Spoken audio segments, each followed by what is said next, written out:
கிறிஸ்துக்கள் அன்பான தேவனுடைய பிள்ளைகளே, ஆண்டவரும் உலக ரட்சகருமான இயேசு கிறிஸ்து இணையற்ற நாமத்தினால உங்கள் எல்லாரையும் வாழ்த்தி ஆசீர்வதிக்கிறேன்.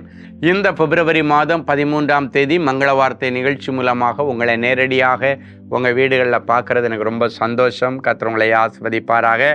எல்லோரும் நல்லா இருக்கிறீங்களா? கர்த்தருக்குள்ளே நீங்கள் நல்லா இருக்கிறீங்கன்னு நான் விசுவாசிக்கிறேன். கர்த்தருடைய கிருபை உங்களை தாங்குவதாக, ஏந்துவதாக, பூமியின் உயர்ந்த இடத்துல வைத்து அழகு பார்ப்பதாகன்னு மனதார ஆண்டவருடைய ஸ்தானாதிபதியாய் உங்களை ஆசீர்வதிக்கிறேன். சரி, இன்னைக்கு நமக்கு என்ன மங்கள வார்த்தை?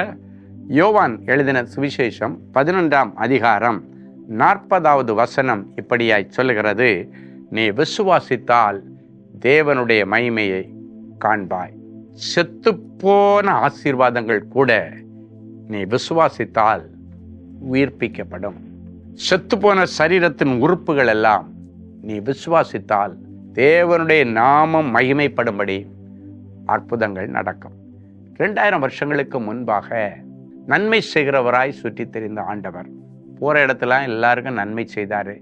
வியாதியஸ்தர்களை குணப்படுத்தினார், கட்டுண்டவர்களை விடுதலையாக்கினார், செத்து போனவங்களை உயிரோடு எழுப்பினார், நல்ல சுவிசேஷத்தை ஜனங்களுக்கு பிரசங்கித்தார், நல்ல ஆலோசனைகளை கொடுத்தார், எல்லாரையும் உற்சாகப்படுத்தினார். உங்களுக்கு தெரியும், ஒரு மனுஷன் ஒரு அற்புதத்தை எதிர்பார்க்கும் பொழுது அதில் பேசிக்காக இருக்க வேண்டியது ஒன்று விசுவாசம். நடக்காது அப்படின்னு நினச்சின்னா நடக்காது, நடக்கன்னு நினச்சேன்னா நடக்கும். நான் அதனால் எப்பவும் சொல்லுவேன், இல்லாதவைகளை இருக்கிறது போல் அழைச்சி ஸ்தோத்திரம் பண்ணும் பொழுது அது இருக்கிறதா இருக்குன்னு பைபிள் சொல்லுது. அப்படின்னா இல்லாதது ஒன்றை எப்போ இருக்கிறது போல் ஒரு மனுஷன் அழைத்து ஸ்தோத்திரம் பண்ண முடியும்னா விசுவாசம் இருந்தான். இது நடக்கன்னா நடக்கும். ஆண்டவரே உங்களால் நடக்கன்னா நடக்கும். ஆண்டவர் ஒரு வார்த்தை கொடுத்துட்டாருன்னா அந்த வார்த்தை பொய்க்காது. உனக்கு செய்வேன்னா செய்வார். இஸ்ரவேல் ஜனங்களுக்கு ஆண்டவர் சொன்ன நல்விசேஷ வார்த்தைகள் ஒன்றாயிலும் கீழே தவறி விழவில்லை, எல்லாம் நிறைவேறிட்டு. என் அன்பு தேவனுடைய பிள்ளைகளை, உனக்கு எவ்வளவு வாக்குத்தத்தம் கொடுத்திருக்கிறார். உன் பிள்ளைகளை குறித்து வாக்குத்தத்தம் கொடுத்திருக்கிறாரு, உன்னுடைய எதிர்காலத்தை குறித்து கொடுத்திருக்காரு, உன்னுடைய அழைப்பை குறித்து வாக்குத்தத்தம் கொடுத்திருக்கிறாரு, உன்னுடைய படிப்பை பற்றி வாக்குத்தத்தம் கொடுத்திருக்கிறார். இது எல்லாவற்றையும் நிறைவேறுதலாய் நீ பார்க்க முடியும். எல்லாம் நிறைவேறணும்னா பேசிக் ஃபண்டமெண்டல் விசுவாசம். ஆண்டவர் மேல அளவில்லாமல் நீ விசுவாசிக்கணும். அன்னைக்கு ஒரு தகப்பன் தன்னுடைய பிள்ளைக்காக அற்புதத்தை எதிர்பார்க்கும் பொழுது, இது நடக்கன்னு நீ விசுவாசிக்கிறியான்னு கேட்கிறார். அப்போ அவன் சொல்றான், விசுவாசிக்கிற ஆண்டவரே, ஆனாலும் என் அவிசுவாசம் நீங்கும்படி ஜெபிக்கிறேன். அப்படின்னா எனக்கு விசுவாசம் இருக்கு, என்னால என்ன தெரியாம, எனக்கே தெரியாம எனக்குள்ளால ஒரு அவிசுவாசம் இருந்தாலும் என்னை மன்னியும், என்னை விசுவாசிக்கப்படணும் என்று சொல்லி அவன் ஜெபம் பண்றான். ஆண்டவர் அங்கே அற்புதம் செய்து நம்ம பார்க்குறோம். ஸோ இன்னைக்கு விசுவாசத்தை இழந்து, நம்பிக்கை இழந்து, வெக்ஸ் ஆகி பின்மாற்றத்தில் போன பிள்ளையை மறுபடியும் விசுவாசம் என்கிற கேடகத்தை பிடித்துக்கொள், நம்பிக்கை என்கிற வஸ்திரத்தை உடுத்திக்கொள், ஆண்டவர் என்கிற அந்த நாமத்தை தரித்து கொண்டு இருக்கிற கொஞ்சம் பலத்தில் எழும்பி நெல்லு. ஆண்டவர் ஓட வைப்பார், சாதனைகளை படைப்பார். நிகழ்ச்சியை பார்க்குற ஒவ்வொருவரையும் அவங்கவுங்க ஃபீல்டில் சாதனைகளை படைக்க உதவி செய்வார். எக்ஸாமுக்காக ரெடியாகி கொண்டிருக்கிற பிள்ளைகளே, விசுவாசத்தை விட்டு விலகி நழுவி கீழே விழுந்து அவிசுவாசத்தில் நான் பாஸ் ஆகிட மாட்டேன், நான் ஜெயிச்சிட மாட்டேன், நான் நல்ல மார்க் வாங்கிட மாட்டேன், அவ்வளோதான், நான் மேக்ஸு கிளியர் பண்ண மாட்டேன், எனக்கு தமிழ் கிளியர் ஆகாது. இல்லை, ஆண்டவரை பிடிச்சிக்கோ. விசுவாசித்தால் தேவ மகிமையை காண்பாய், மகிமையான மதிப்பெண்களை நீ அறுவடை செய்வார். இப்போ நல்ல சாட்சியை கேட்கலாமா? பிரதர் ஞான பிரகாஷ் பள்ளிக்கரணை, எனக்கு 2.5 லட்சம் கடன் இருந்தது, 2.5 லட்சம் கடன் இருந்தது. எந்த விதமான லோன் எலிஜிபிலிட்டியும் எனக்கு இல்லை. கடனை கட்ட வேண்டிய சமயத்தில் கட்ட முடியாமல் மிகுந்த நெருக்கத்தின் மத்தியில் கவலையுடன் இருந்தேன். என்னுடைய மனைவி ஷேமம் உபவாச கூடுகையில் கலந்து கொண்டு ஜெபித்துவிட்டு ஜெப விண்ணப்பங்களை எழுதி கொடுத்தார்கள். ஷேமம் உபவாச ஜெபத்தில் ஏறெடுத்த ஜெபத்தை கேட்டு கர்த்தர் எனக்கு பெரிய அற்புதத்தை செய்துள்ளார். நான் எதிர்பார்க்காத இடத்திலிருந்து எனக்கு பண உதவி கிடைத்தது. கடன் முழுவதையும் அடைத்து விட்டேன்.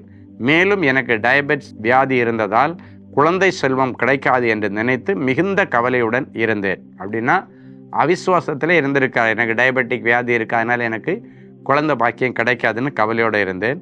கர்த்தருடைய கிருபையினாலும் சகோதரர் ஸ்டீபன் அவருடைய ஜெபத்தினாலும் என்னுடைய மனைவி கர்ப்பம் தரித்து அழகான ஆண் குழந்தையை பெற்றெடுத்தாள். பாருங்க, இவருக்கு அவிசுவாசம். ஆனால் அவங்களுடைய மனைவி விசுவாசத்தோடு நம்ம சென்னையில் நடக்கிற அந்த ஷேமம் உபவாச கூடுகை வந்திருந்தாங்க. கர்த்தர் அவளுடைய விசுவாசத்தை கண்டு அவங்க புருஷனுக்கு டயபெட்டிக் வியாதி இருந்தும் இயற்கையாக கருத்தரித்து அருமையான ஆண் பிள்ளையை பெற்றெடுக்க உதவி செய்தார். உங்களுக்கு அற்புதம் செய்வார். நாளைக்கு நமக்கு கோயம்புத்தூர் ஜெபகோபுரத்தில் நடக்கிற குடும்ப ஆசீர்வாத கூட்டம். இப்படிப்பட்ட பிரச்சனையோடு இருக்கிறவங்க, கடனில் இருக்கிறவங்க, குழந்தை இல்லாதவங்க எல்லாரையும் கூட்டுட்டு வாங்க. கர்த்தர் பெரிய காரியங்களை செய்வார். அன்பான ஆண்டவரே, உமக்கு நன்றி. இப்பொழுதும் அவிசுவாசத்தில் விழுந்து கிடந்து விசுவாசத்தை தொலைத்து வாழ்க்கையை விரயமாக்கி கொண்டிருக்கிற ஒவ்வொரு பிள்ளைகளையும் கண்ணோக்கி பாரும். ஒவ்வொரு பிள்ளைகள் மேலே விசுவாசத்தின் அபிஷேகத்தை நீர் ஊற்றும். விசுவாசித்து தேவ மகிமையை பார்க்க கர்த்தர் உதவி செய்யும். அவங்கவுங்க ஃபீல்டில் என் பிள்ளைகள் விசுவாசமாகிய கேடகத்தை பிடித்து கொண்டு செயல்பட்டு சாதனைகளை படைக்க கர்த்தர் உதவி செய்யும். இப்பொழுதும் எனக்கு குழந்தை பிறக்க வாய்ப்பே இல்லை, என்னுடைய சரீரத்தில் இந்த பிரச்சனை இருக்குதுன்னு சொல்லி அவிசுவாசத்தோடு கிடக்கிற பிள்ளைகளுக்குள்ளால விசுவாசத்தை கர்த்தர் கொடுத்த அந்த விசுவாசத்தின்படி தேவ மகிமை பார்க்கத்தக்கதாக அற்புதமாய் பிள்ளை செல்வத்தை தாரும். எனக்கு ஞானம் இல்லை, அறிவில்லை, எனக்கு வேலை கிடைக்காது என்று சொல்லுகிற பிள்ளைகளுக்குள்ளால விசுவாசத்தை கொடுத்து நிரந்தரமான வேலையை கர்த்தர் அவர்களுக்கு தருவீராக. எனக்கு இருக்கிற பிரச்சனையில் நான் எங்கே சொந்த வீட்டில் வாழ போகிறேன், அவிசுவாசத்தில் விழுந்து கிடக்கிற பிள்ளைகளுக்கு விசுவாசத்தை கொடுத்து அவர்களுக்கு சொந்த வீட்டை கட்டி கொடுத்து அதில் என் பிள்ளைகளை நீ நிலைநிறுத்துவீராக. இந்த வியாதி என்னை உயிரை வாங்கிடும், இதுக்கு மேலே நான் பிழைக்க மாட்டேன், நான் உயிரோடு இருக்க மாட்டேன், நான் பிழைக்க வாய்ப்பே இல்லை என்கிற பிள்ளைகளுக்கு விசுவாசத்தை உறுதிப்படுத்தி விசுவாசத்தை அவர்களுக்கு கொடுத்து விசுவாசித்து தேவ மகிமையை பார்க்கத்தக்கதாக இவருடைய சரீரத்தில் உள்ள அத்தனை வியாதியை மாற்றி என் பிள்ளைகளுக்கு ஒரு அதிசயத்தை விளங்க பண்ணும். பிறந்த நாள், திருமண நாளை நினைவுறுகிற பிள்ளைகளை ஒரு விசை கண்ணோக்கி பாரும். கர்த்தருடைய ஆசீர்வாதம் உங்களுக்கு உண்டாவதாக. கர்த்தரின் நாமத்தினால் உங்களை ஆசீர்வதிக்கிறோம் என்கிற மங்கள வார்த்தை அப்படியே இந்த வருஷம் முழுவதும் நிறைவேறட்டும். இயேசுவின் மூலம் பிதாவே, ஆமென். அன்பு தேவனுடைய பிள்ளைகளே, இந்நிகழ்ச்சியின் மூலம் நீங்கள் பெற்றுக்கொண்ட ஆசீர்வாதங்களையும் உங்கள் ஜெப விண்ணப்பங்களையும் அனுப்ப வேண்டிய முகவரி: தேவனின் அன்பு ஊழியங்கள், Vinayak avenue, OMR road, Okkiyam, Thoraipakkam, Chennai 600097. மேலும் 24 மணி நேர ஜெப உதவிக்கு 044-24547-999 மற்றும் 9941150999 என்ற எண்களுக்கு தொடர்பு கொள்ளுங்கள்.